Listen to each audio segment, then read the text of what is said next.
समय परिवर्तनशील है, बदलता रहता है। जो आज है वो कल नहीं था और जो आज है वो कल नहीं रहेगा। इसलिए घबराइए मत। अपना कर्म ईमानदारी से कीजिए। अपने ईश्वर पर विश्वास रखिए। हरे कृष्ण दोस्तों, मैं हूं अनुज शर्मा। आज जो अनुभव आपको बताने जा रहा हूं, यह है अमेरिका की रहने वाली निशा अग्रवाल जी का। निशा अग्रवाल भगवान की अनन्य भक्त हैं। दो प्यारी प्यारी बेटियां हैं इनकी, जिन पर बहुत गर्व है इनको। दोनों ही बेटियां कृष्ण की अनन्य भक्त हैं। भगवान नरसिंह की पूजा करती हैं। एक बच्ची अपने स्कूल में फ्लूट बजाती है। वो इसलिए फ्लूट बजाती है क्योंकि कान्हा जी फ्लूट बजाते हैं।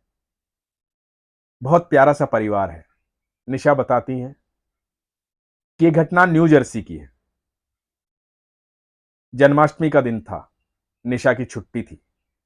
आमतौर पे छुट्टी मिलती नहीं है। त्योहार का दिन था, भगवान का दिन था। उस दिन छुट्टी मिली। वो बताती है कि वो इतनी व्यस्त रहती है कि उनको बाल बनाने का समय भी नहीं मिलता। जो छोटे वाली बच्ची है, ज्यादा छोटी थी। त्योहार का दिन था, उत्सव मनाना था, भगवान का जन्मदिन मनाना था। तो भगवान के लिए पंजीरी बनानी थी। तो जल्दी से घर के काम किए। छुट्टी वाले दिन बहुत सारे काम होते हैं। जो पूरे हफ्ते के जो काम होते हैं वो छुट्टी वाले दिन पूरे होते हैं। निशा घर के सारे काम करके घर से बाहर निकली राशन लेने के लिए, क्योंकि भगवान के लिए पंजीरी बनानी थी। निशा जब दरवाजा बंद कर रही थी तो निशा के कान से एक इयरिंग जो है नीचे गिर गया। इनको आभास हुआ कि इयरिंग जो है वो कान से गिर गया है। वो पहले से थोड़ा लूज था। अब नीचे देखा, लकड़ी की सीढ़ियां थी। लकड़ी की सीढ़ियों के नीचे बहुत सारे पत्ते थे। अब निशा ने सोचा कि अब मैं इयरिंग ढूंढूंगी तो काफी समय चला जाएगा, और समय है नहीं। समय की कमी है, जल्दी से राशन लेके आना है, भगवान के लिए पंजीरी बनानी है। दूसरा इयरिंग उन्होंने अपने कान से निकाला और अपने पर्स में रख लिया, और भगवान कृष्ण को यह बोला, हे प्रभु, ये मिले तो तेरा, खोए तो तेरा। ये कह के निश्चिंत होकर के चल दी राशन लेने। बड़ी अद्भुत बात है ये, जब आप हर चीज भगवान के भरोसे छोड़ देते हैं। निशा बताती हैं कि राशन लेके आई, घर पे आई, पंजीरी बनाई भगवान के लिए। भगवान का प्रसाद तैयार हुआ। दोनों बेटियों ने भगवान की भक्ति की, पूजा की, भजन गाए।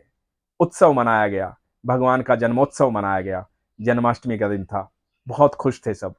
जन्मदिन मनाया गया भगवान का। बात आई गई हुई। जिंदगी में इतनी व्यस्तता है कि भूल ही गई कि एक इयरिंग जो है वो घर के बाहर गिर गया था। सोने का था, महंगा था, लेकिन भूल गई। जिंदगी में और बहुत सारे काम थे। जब छोटे छोटे बच्चे होते हैं, उनके बहुत सारे काम होते हैं, खुद का ऑफिस होता है। एक महिला की जिम्मेदारी बहुत सारी होती है। उनमें इतनी उलझ जाती है कि उसको अपना ख्याल रहता ही नहीं है कि क्या अच्छा है, क्या बुरा है। वो पहले ही कह रही थी कि मुझे इतना समय भी नहीं मिलता है कि मैं अपने बाल भी बना पाऊं। तो इस व्यस्तता में वो भूल गई कि कान का इयरिंग जो है वो गुम हो गया था। कुछ महीने बीते। नवंबर का महीना आया, दिवाली का महीना। अब दिवाली आई तो घर की साफ सफाई करनी थी। घर की साफ सफाई करने लगे। निशा बताती है कि अलमीरा में मेरे 3-4 पर्स रखे थे। एक पर्स जो वो रेगुलर यूज करती थी, बाकी 2-3 ऐसे थे कि कभी लेके जाना, कभी नहीं लेके जाना। तो 3-4 पर्स रखे थे। ऐसे ही पर्स को देखने लगी और पर्स में देखती है कि एक इयरिंग रखा हुआ है। निशा सोचती है कि मैंने तो ये अपने रेगुलर पर्स में रखा था, इसमें कैसे आया। तो ये सोच के निशा अपने रेगुलर पर्स को खोलती है। उसमें भी एक इयरिंग रखा हुआ है, और इसमें भी एक इयरिंग रखा हुआ है। जो ये दूसरा पर्स था, इसमें जो इयरिंग था, ये वो था जो गुम हो गया था। ये वो था जो सीढ़ियों में गिर गया था, जिसको निशा ने खोजा नहीं था, ढूंढा नहीं था। निशा भावुक हो गई। निशा ने ठाकुर जी को याद किया, धन्यवाद किया। बोले कि हे ठाकुर, मैंने तो कहा था, मिले तो तेरा, खोए तो तेरा। मेरा तो सब कुछ तेरे पास है। भावुक होकर के रोने लगी, ठाकुर जी को याद करने लगी, धन्यवाद करने लगी। बड़ी खुश हुई। निशा बताती है कि ये ऐसा अनुभव था कि इसके गवाह सिर्फ मैं और ठाकुर ही थे। तो मैं किसे बताती कि ऐसा हुआ, और कौन विश्वास करता। लेकिन दोस्तों, मैं जानता हूं, जो विश्वास करते हैं उनके साथ पल प्रतिपल चमत्कार होते हैं, हमेशा चमत्कार होते हैं। उसके बाद निशा बताती हैं कि कुछ दिन के बाद बहुत परेशान थी, बहुत सारे काम होते हैं, बहुत सारी चिंताएं होती हैं, छोटी छोटी प्यारी प्यारी बच्चियां हैं। ऐसे ही बैठ करके सोचने लगी, कल को मुझे कुछ हो गया तो इन बच्चियों का क्या होगा। विदेश में रहती हूं, घर से कौन आएगा, मेरा देश इतना पास नहीं है, भारत बहुत दूर है, दूसरे देश में बैठी हूं, कल को कुछ हो गया तो कौन आएगा, और पराये देश में कौन अपना होता है। इन्हीं बातों को सोच करके रो रही थी, परेशान हो रही थी। बार बार ठाकुर जी को कह रही थी कि हे ठाकुर जी, आप हमेशा मेरे परिवार का ख्याल रखना, मेरे बच्चों का ख्याल रखना, कल को मुझे कुछ हो जाए तो मेरे बच्चों का ख्याल रखना। थोड़ी तबीयत खराब थी निशा की। इतने में ये बताती हैं कि परेशानी की वजह से लगातार रो रही थी, और चित्रलेखा जी की भागवत इनके सामने आई ऑनलाइन। इन्होंने चित्रलेखा जी की भागवत सुनना शुरू कर दिया। मन थोड़ा प्रसन्न हुआ, विचार बदले, थोड़ा सा अच्छा महसूस होने लगा। उसके बाद ये रात को अपने बिस्तर पर जाकर लेट गई। दोनों बच्चियां भी सो गई थी। दिमाग तब भी अशांत था। सोच रही थी, कल को कुछ हो गया तो घर से कोई कैसे आएगा। मन बार बार डाइवर्ट होता है, फिर घूम फिर कर वहीं चला जाता है। परेशानी जो है कई बार बहुत भारी हो जाती है। तो परेशानी दिमाग में चल रही थी। सोच रही थी कि मेरा देश दूर है, वहां से कोई आएगा, पता नहीं वीजा लगेगा नहीं लगेगा, पासपोर्ट तैयार होगा नहीं होगा, मेरी बच्चियों का क्या होगा। और फिर मन में ख्याल आया कि हर चीज तो ठाकुर पे छोड़ देती है, तो मेरा ठाकुर ही संभालेगा। आंखें बंद की, ठाकुर जी का ध्यान किया। निशा बताती हैं कि वो काले कन्हैया मुस्कुराते हुए, मेरे कृष्ण कन्हैया, मेरे बंसी वाले मुझे दिखाई दे रहे थे। मैं उनका ध्यान कर रही थी, और इतने में मुझे एहसास हुआ कि मेरे कमरे में कोई है, कोई मेरे आसपास चल रहा है। और मुझे अनुभूति हो रही थी कि मेरे ठाकुर मेरे पास है, मेरे कृष्ण मेरे पास है, मेरे कमरे में है। और मैं घबरा रही थी, मेरे से आंखें नहीं खोली जा रही थी, मुझे डर लग रहा था। मैं साधारण हूं, मैं अपने प्रभु को कैसे देख सकती हूं। मुझे उनकी अनुभूति हो रही थी। मुझे पूरा यकीन था कि मेरे कृष्ण मेरे पास है, वो मेरे बिस्तर के आसपास चल रहे हैं। दोस्तों, जब ईश्वर आते हैं, वो अपनी अनुभूति करवाते हैं, वो अलग ऊर्जा है, क्योंकि पूरी सृष्टि उनकी ऊर्जा से चल रही है। जिस तरह से निशा कह रही हैं कि मैं डर रही थी, आंखें खोलने की हिम्मत नहीं हुई। आप यकीन मानना, जब अर्जुन ने पहली बार ठाकुर जी को देखा था अपने ब्रह्म रूप में, तो अर्जुन के शब्द यही थे कि प्रभु, ऐसा लग रहा है जैसे सैकड़ों सूर्य एक साथ चमक रहे हैं।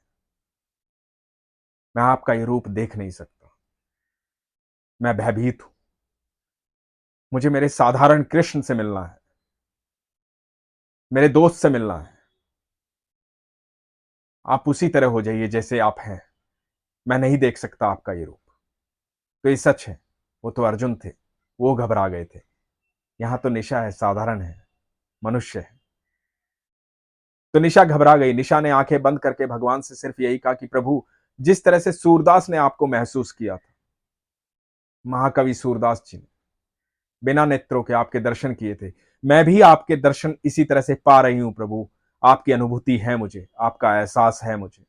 मुझे पता है आप मेरे पास हैं, और मुझे पता है मेरे ठाकुर, आपको ना किसी वीजा की जरूरत है, ना किसी पासपोर्ट की। आप हर जगह आ सकते हैं, क्योंकि आप कण कण में विद्यमान है।